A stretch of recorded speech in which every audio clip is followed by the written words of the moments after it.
When my friends and I were little and in elementary school in the mid to late 90s, we used to play on the playground pretending to be Sonic characters. I would usually be Sonic, or Tails, depending on who was playing with us that day. At this point, I was a huge Sonic fan. I'd played all the games on the Sega Genesis, so I knew Sonic, Tails, Knuckles, and Dr. Robotnik. I even had the 32X and Knuckles' Chaotix, so I knew Vector, Charmy, Mighty, and Espio too. But one day when we were figuring out who would be who, one of my friends asked who's going to be the pink one. Huh? The pink one? What pink one? I thought this was just a joke, like maybe he meant Sally or something. But little did I know there was actually a Sonic game that I hadn't played at this point, for the Sega CD, which I never had. I didn't even know it existed. As a kid, I don't remember seeing any commercials for it, and I don't even remember seeing it at the store. I would go to the video store to rent Genesis games all the time, and not once have I ever seen a game called Sonic CD. It wasn't until several years later that I would finally be introduced to this character that I've only heard of here and there, but just always managed to miss at every turn. Almost as if she was mythical or something, who then ultimately went on to become one of my all-time favorite characters in this franchise. And I'd like to share my perspective on this really important character in the Sonic series, the Pico Pico hammer wielding and tarot card reading Amy Rose. Let's go!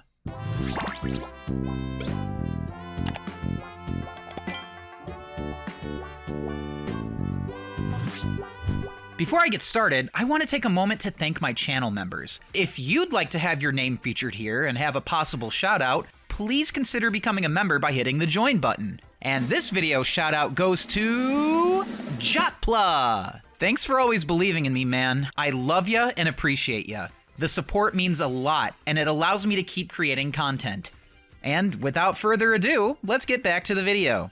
It was the year 2000, and we finally managed to just get our first family computer from Best Buy. And while we were there, I noticed that they had a bundle of Sonic PC games. I knew what Sonic 3 and Knuckles was, but Sonic R? Sonic CD? I had never heard of these games before.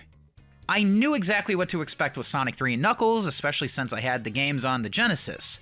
So I tried booting up Sonic CD. That shit didn't work on my machine because it was a Windows ME. Had some issues with it or something. Okay, so I popped in Sonic R. And what I got was a weird 3D Sonic racing game with tons of characters that I had never seen before. That included a pink Sonic in a car. And her name is Amy? Okay, that must have been who my friend was talking about all those years ago. Unfortunately, she was pretty much the shittiest character to play in the game, so I didn't think much of her there. But it was the first time I ever got to see her. Towards the end of that same year, I saw an ad for Sonic Adventure in a Toys R Us flyer, along with some very colorful Dreamcast controllers. After telling my mom about it, we took a trip to Funkoland for the Sega Genesis and Sonic Adventure, since Toys R Us was a little far away. I got the Dreamcast, and unfortunately Sonic Adventure was out of stock that day. But there was one Sonic game sitting there on the shelf that I had never seen before, called Sonic Shuffle. Looking at the cover art, I saw Sonic, Tails, Knuckles, and a girl? She's pink like the one from Sonic R, but it seems like this one is a different character. She has Sonic's eyes, but her hair kind of looks like Knuckles's. Opening up the manual on the ride home, I realized that it actually is the same Amy from Sonic R, just with a different design. Alright, cool. As I booted up Sonic Shuffle for the very first time, I saw Amy running along and hanging with the three Sonic boys that I've known and loved for a long time, almost as if she was the fourth member of Sonic's crew. Her full name was Amy Rose, so I didn't know what kind of animal she was supposed to be, but if she was the same character from Sonic R, then she had to be a hedgehog, right? But I'm not gonna lie, I thought that maybe she could have been Knuckles' sister, especially since, like I said, her hair kind of reminded me of his, and there was a shot in the opening where they stood next to each other. But that's okay. Amy was a brand new character to me, so as I played through Sonic Shuffle, I'd get my first impressions of her. In fact, these four characters had great chemistry together, and I wanted to see them in a more traditional Sonic game. Don't get me wrong, I love Sonic Shuffle, warts and all. It was especially fun with friends over, but I wanted a proper follow-up to what I played in my childhood. Well, I mean, I was still a child, so I guess I should say my early childhood. I had a feeling that Sonic Adventure was my best bet for this, so not long after this, my mom and I went back to Funkoland, and they actually had Sonic Adventure in stock this time. We picked it up, and it was exactly what I was hoping for. Plus, it actually had a full-fledged and incredibly immersive plot. And sure, Sonic Shuffle had a plot too, but this one was of a much bigger scale. Sonic and his friends had to work together to prevent Dr. Robotnik, who I guess is known as Dr. Eggman now, gonna have to get used to that, from gathering the Chaos Emeralds and feeding them to this Aqua Goblin with a pulsating brain, known as Chaos. This game had 6 characters, each with their own campaign, and Amy was one of them. Hers starts with her shopping, reminiscing about how she misses Sonic and wants to hang out with him. This also works as great exposition for the Sonic franchise, because I haven't played Sonic CD at this point, which this references. Amy is like this Sonic fangirl who's really in love with him. She then spots him out in Station Square, and we see that Sonic is somewhat put off by her, who she immediately tried getting to guard this little bird that she just found being hunted by Zero, one of Eggman's robots. Sonic tells her no and runs away. This pretty much kickstarts Amy's campaign, where she's being constantly chased by the aforementioned robot and protecting the little bird. She ends up befriending another robot, E102 Gamma, who was originally an antagonist. And as the game progresses, we see just how brave and badass Amy really is. She's in love with Sonic, and he's her hero, sure, but even she knows when to stand up to him. Later on, Sonic and Gamma were fighting, and as Sonic was going in for the finishing blow, Amy stopped him. She told Sonic that Gamma helped her out earlier, and she protected him with her arms wide open, even if she wasn't strong enough to stop Sonic. Sonic told her to get out of his way, but Amy stood her ground, not even flinching. I can imagine it takes a lot not only to admit when someone you look up to is wrong, but it takes even more to stand up to them. This was such a positive first early impression of Amy for me. Sonic, of course, believed Amy, but this shows me that despite the fangirling she does and the running away he does, there's a mutual respect here between the two that I feel like was really solidified here in this moment. Amy may not be strong in the same kind of way Sonic is, but she's strong in other ways, especially with intuition. Amy is a great judge of character, which is why she has so many friends and she does whatever she can to protect them. Sonic recognizes this, and this is why he has such great respect for her. Ever since Sonic visited Little Planet back in Sonic CD, Amy's been in love with him. Since then, she's followed him, and her love seems to have grown stronger and stronger for him as time went on. From the beginning, Sonic has outright rejected her advances, showing a strong interest in not wanting to be in a relationship with her. However, there have been instances where Sonic has reciprocated in supplemental media, such as Sonic X. Gonna ramble here about this show for a second, but there are 2 instances here in this show that stick out to me. The first being Episode 9, where Amy, Tails, Cream, and Chris all visit Emerald Coast, but of course Eggman ambushes them. For this, Amy made Sonic a seashell bracelet meant to protect him in the water since Sonic can't swim. Sonic then arrives to fight Eggman, and the bracelet is then destroyed in the skirmish. Amy ends up taking down Eggman, but she accidentally ends up in the water as well, with the broken bracelet still in hand. Sonic then dives in after her, despite not being able to swim, and just as he's about to make contact, we then cut to Amy daydreaming about Sonic. And then she wakes up. It's later on in the day, Amy's alright, and Sonic had already left. And then she realizes that the bracelet that she had while she was drowning is gone. And then she realizes that Sonic is lucky without it anyway. We then see Sonic, who's by himself, wearing the bracelet, now repaired. It's not shown, but it's highly implied that Sonic was able to save Amy with the bracelet that she made for him, and then he appreciated the gift so much that he ended up repairing it. Another instance, which is the big one, is in episode 52. Which was the original final episode of Sonic X before a final batch of 26 episodes were ordered. Amy, Tails, and the rest of the characters from Sonic's world have all went back home, except Sonic, who didn't get to go through the portal because Chris shut it down. Back in Sonic's homeworld, everyone is worried, especially Amy, that Sonic hasn't returned. Amy is staying the night at Cream's house, but can't sleep because she's so worried about Sonic. But then she notices Super Sonic flying through the sky, and then she chases after him for hours until daybreak. His first stop upon arriving back in his homeworld is actually Amy's house, and then she arrives, out of breath. Sonic nonchalantly greets her, but she then calls him an idiot. Angry and in tears, she admitted to being afraid of never seeing him again, and that she thought about it over 100 times, and it was all she could think about. She then told Sonic that night before he arrived that she came to a decision, which was that she was prepared to fully dedicate her life to waiting for Sonic to come back, no matter how old she'd get. But right after that, Sonic came back. At this point, she's relieved and angry and sad and frustrated. Now fallen to her knees and bawling, she yells, "Just say that you love me." We then cut to Sonic holding a white rose, who winks and says something to Amy, which is mute for the audience. She's speechless, but her eyes grow wide, and then she glomps Sonic, still crying. Do people still say glomp? There are 2 instances where Sonic X really liked implying that Sonic was in love with Amy. Sonic being mute here was a deliberate and artistic choice, but in foreign dubs he is not mute. In the English dub, he tells Amy that he'll never leave her again. And in the French version, he actually replies, "I love you." If we look closely at the mouth flaps, Aishiteru Emi fits perfectly. Daisuki Emi also fits very closely too.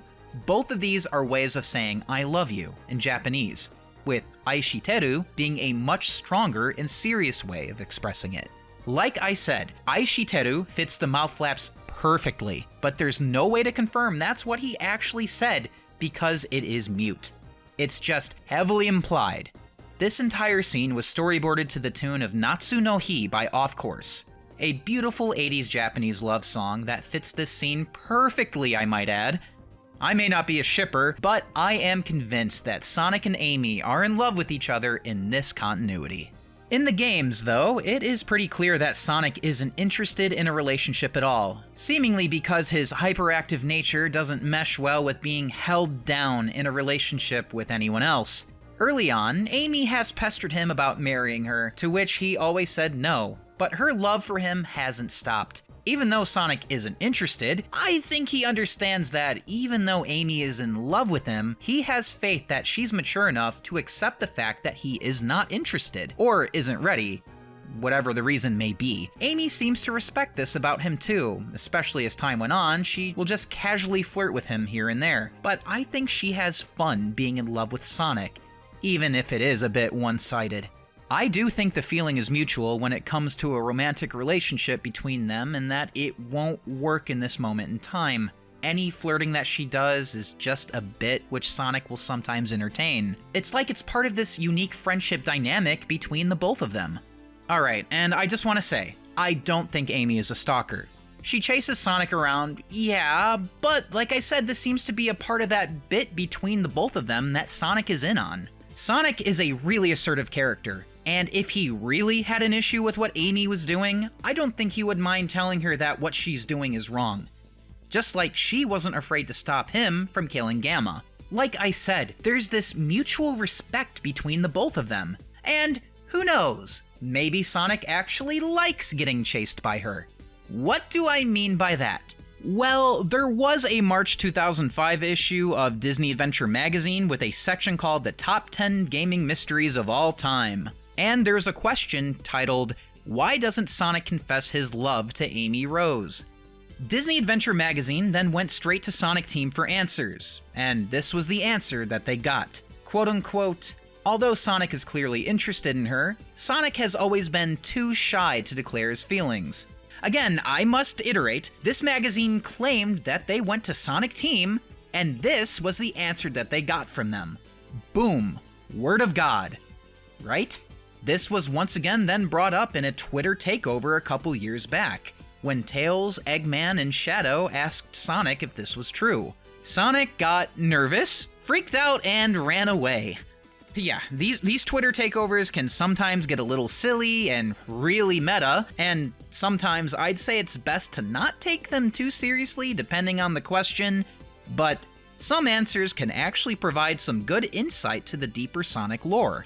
So, until something is actually said from Sega, it is ultimately up to you to decide on whether or not this is a joke.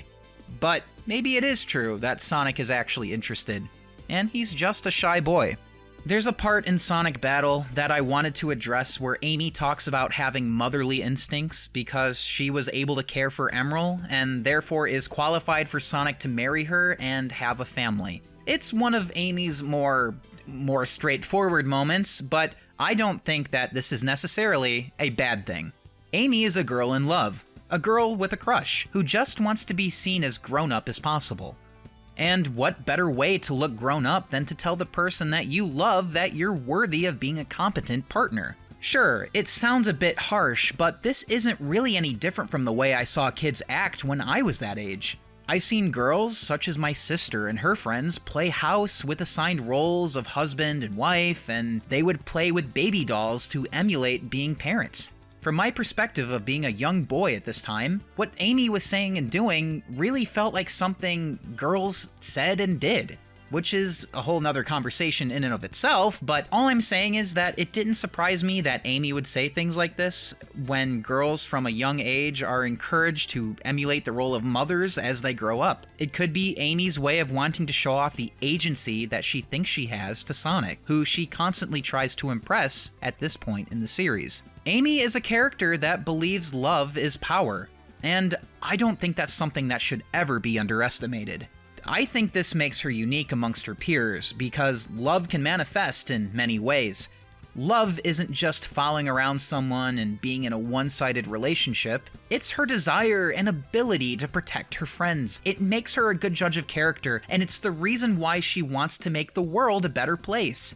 Amy definitely has a good heart, and through the power of love, I feel like she really brings out the best in everyone around her, especially Sonic. Later on in the games, Amy's affection for Sonic is toned down heavily, especially in the meta era. It's like, ever since then, it seems like Sega has tried to diversify Amy's character, which isn't a bad thing. It's like she's much more of an adult now with the way she carries herself, and her childlike adoration for Sonic seems to have mostly evaporated, almost as if Sega is afraid to depict Amy's feelings for Sonic. Honestly, I don't think it has to be that way. Sure, I guess it's a little old-fashioned that Amy is the girl that's in love, but why is that a bad thing? Why can't girls be in love? Love is a very natural feeling that I'd say most people feel and desire, and it's completely normal to have crushes for both girls and boys. Amy is defined by love, but not just her love for Sonic. It's her compassion for her friends and her love of life. She's probably one of, if not the most passionate Sonic character. It's this love and passion that Amy has that helped make Shadow see that he should be fighting for the Earth, which helped him fulfill his ultimate mission and save mankind. But I do want to say, one of my most favorite things about the meta era for Amy is that they've been expanding on her tarot card hobby, which I think is really cool. It reminds me of Sega remembering that chili dogs used to be a thing in Western media, and then applied it to the game, starting with Sonic Unleashed.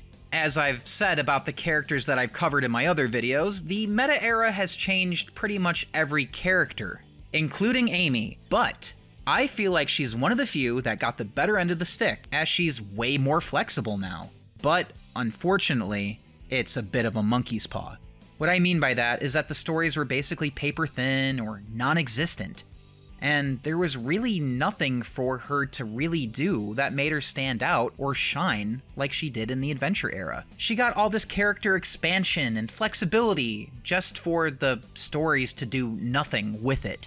And unfortunately, that just results in her feeling kinda bland, full of potential, but untapped. It's difficult because growing up, I was invested in Amy and the rest of these characters and their stories, but Sega homogenizing them to be more marketable strips them away of any development they can and should have for the sake of being static and therefore marketable. And the thing is, they were already static before the meta era, but not to this unsettling degree. Now, the entire series is like this. And, I mean, don't get me wrong, it's a good thing for newcomers to the series so they don't have to play the huge backlog of games, especially ones that are inaccessible as of this video's upload date.